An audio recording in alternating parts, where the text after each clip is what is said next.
Hello everyone, and welcome back to Springrealms, a wonderful little Patron server. So, this time around, I'm running around the server doing a bunch of little quality of life improvements, because there's a few things that people have kind of pointed out to me that could be a little bit better, or could be in need of a little bit more work, that kind of thing.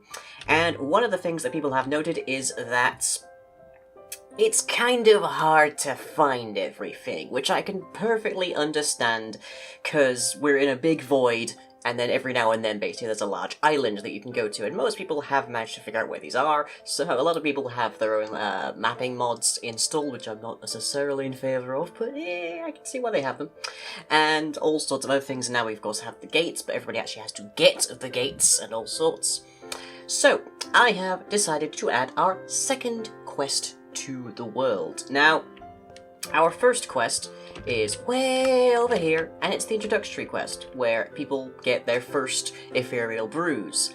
And this works, but I probably need to re-engineer it at some point to be a bit more sleeker. So, for example, this currently uses a tag system, so it checks if you've got the tag of quest brew to know if you're on the quest, and it has a secondary tag of a quest brew 1, 2, 2b, so on and so forth, to know at what stage you actually are in the course of that. Which is fine if it's the only quest. The reason I went with that particular system is because if we used an objective-based system, then we would actually only be able to have one active quest at a time, which is not necessarily good when you potentially have a large number of quests or longer quests and whatnot down the road. People might want to be completing out of order or at different times, etc, etc, etc. But I've come to the belief that that ain't gonna be much of a problem, because we have a lot of dedicated people, and if these people want to finish off a quest, these quests will probably be finished off within about 10 minutes. So, to that end, the primary loot reward of this particular quest is going to be this book. This is the Illustrating Guidebook. Notice it's illustrating and not illustrated. That means it actually does. It's sort of enchanted to keep up with what's going on in the world of Springrealms. So, for example, by Philippos the All-Watching, that should tell you how it updates itself, an atlas of the Springrealm, and this just lists all of the different domains. It has a color-coordinated thing to tell you what tier they are, so what kind of resources you can expect to be in their vicinity. Gives you their X, Y, and Z locations, but that specifically refers to the spring that happens to be on those different locations. So that's not dead center. It's not the nearest to the start here or anything. It's just a marker on that island that you can fly to, and of course, it also lists the different domains, the different biomes that are available here. Now, I could have had a command in here to print these coordinates to the chat, for example, but since things seem to get messed up when people hop in and out of spirit form, and this I can expect people to have on their person quite a bit, so it'll be hopping in and out of spirit form a lot, then that would probably just get garbled. So if people want to have like a record in the chat of which way they should be going, then they'll just have to type that into the chat, which not that huge of a concern, not that big of a problem, I feel. But I can imagine at least one of these. Yeah, this one I imagine people are going to want to get to quite a bit. Domain of Arcanum, unfortunately that's the 10th. And then we have 11 and 12. And 11 has a bit of ocean as well too. But basically, this little book is going to help people navigate when they don't have mods or any other kind of thing. So if you have F3 up, and you can have that up inside of spirit mode as well, you can see which direction you're facing, so towards -Z, towards positive X, that kind of thing, your coordinates. So between this and the coordinate book, you should be able to get basically anywhere. It doesn't include the resource islands, doesn't include the dungeons, but it does give you an idea of how to get home. Now, I tried to think of what kind of complex system I should use to justify adding a new quest, to get such a useful item, but ultimately I decided this will basically just be an exchange. So you'll go up to Morganth, there'll be a button to press, and it will then check if you have 3 specific items in your inventory, and if you do, it'll take them away and it'll give you a book. Simple enough, because this is not exactly a high-value item, honestly. What will happen is that somebody will just grab the items, give the book, and then presumably fly off on their way. So, what we are going to need is first a repeating controller here. And this is just going to test for at P with the tag equals quest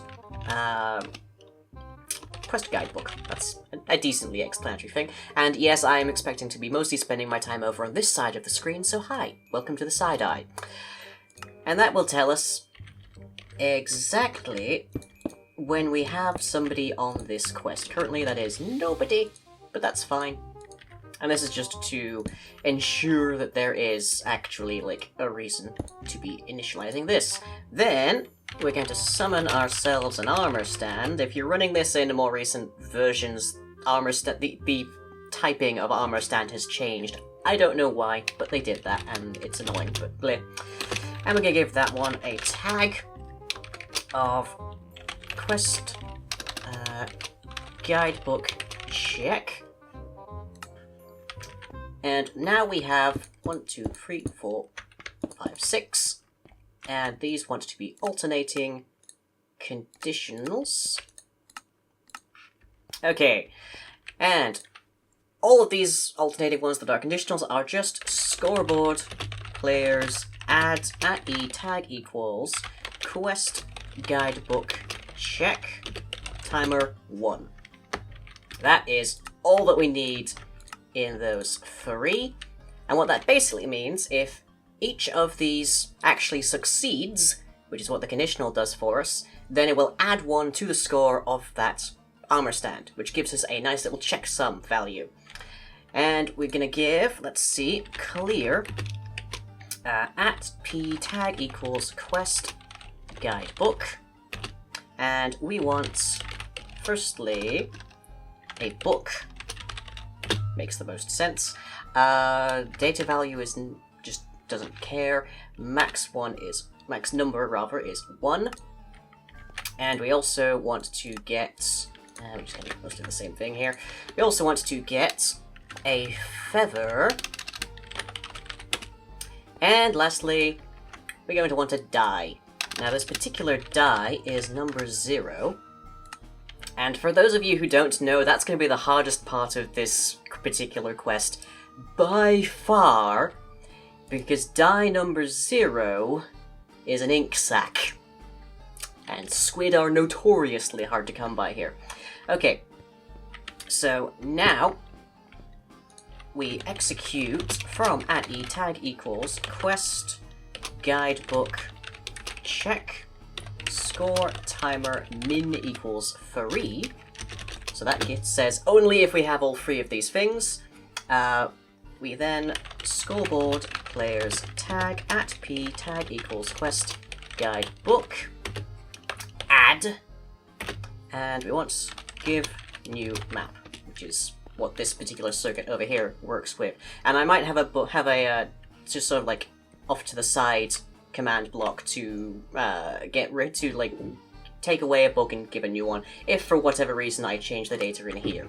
It's not a huge concern. And then we want to use the same thing to remove quest guidebook. There we go.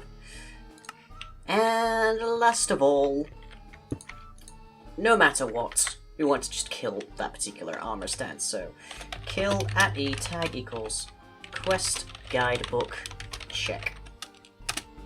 Okay, so if I have myself a little block here and I want to give myself quest guidebook, which I can just grab it here.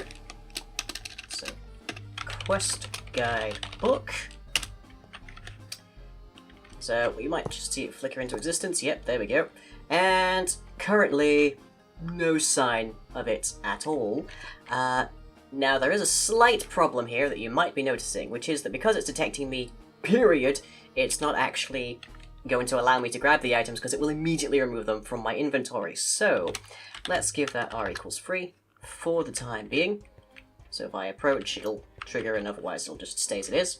And if I get myself an ink sac and a feather only, I will lose them if I get them in a stack. I will only lose one, which is vitally important. This is a little bit easier to do if you have multiple items, but it makes no sense for this particular quest to require 2 ink sacks, 2 feathers, and 2 books. So, for the time being, this is fine. And we need a book.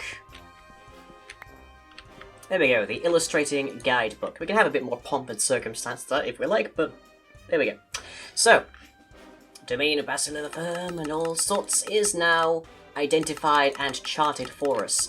I would have used an actual map, but as it turns out, the world is vastly too large for even the largest of maps. Let's just go to our last destination here, is at -9,000 and -4,000. So consequently, way too big for any map that exists in Minecraft. So I would need to be giving people like 4 maps to try and get that to work, and it just wouldn't make sense. So there we go. But we now approach it, and it is still evidently giving us the tag. So was it quest? Oh, capital B. That's what I did wrong. Okay, that's figure. Always be very careful with your tags, people. So now if I... Yeah, now I immediately stop triggering this, which is fine. So I will put a little thing around the area to allow people to engage this quest, and that will allow people to get their guidebook and know exactly where everything is. Hooray! But the other change that I made, that is an incredibly short quest, I feel. You're probably only going to go and get that quest when you have the items anyway, so it's not a huge concern that we re-engineered the quest system for that. But I am thinking that we will probably try and have some kind of quest somewhere nearby to gain access to some ink sacks. And that will be a little bit more complicated. That's probably going to be somewhere near the Moriboka dungeon, the Cold Forge, which we can locate over here.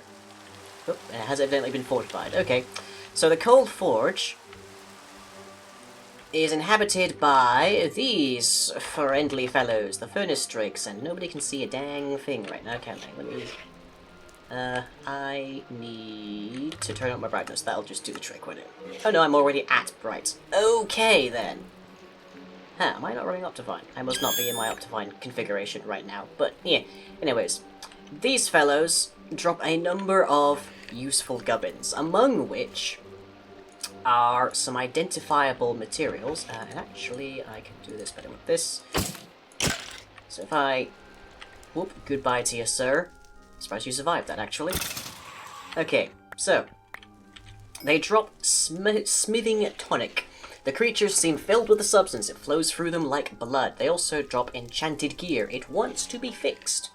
Now, what we can do is have enchanted gears or smithing tonics work together in a quest to be a means of creating some kind of miniature golem or something, or some other kind of product. But what we can have in the mix of that is that however you put it together, maybe the smithing tonic gets impurified or various other things, you can make some oil and or some tar, and that's the kind of thing that, so I can see him in there, I can see brimstone, that brimstone drops. So from there, you can get ink sacks. That's an idea that I've got on the works, but that would be a much longer term kind of thing. So with that in mind, hope you've enjoyed. Slightly short episode, but I'm getting to work on a bunch of stuff around here, and jeez, this weather clear. Go away. I get enough rain around here as it is. I live in England, for crying out loud. Hey. Yeah.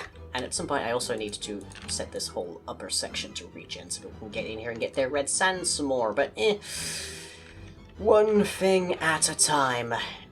We have thankfully removed all of the spawners from here, so it is now entirely natural spawning protocols. Lovely.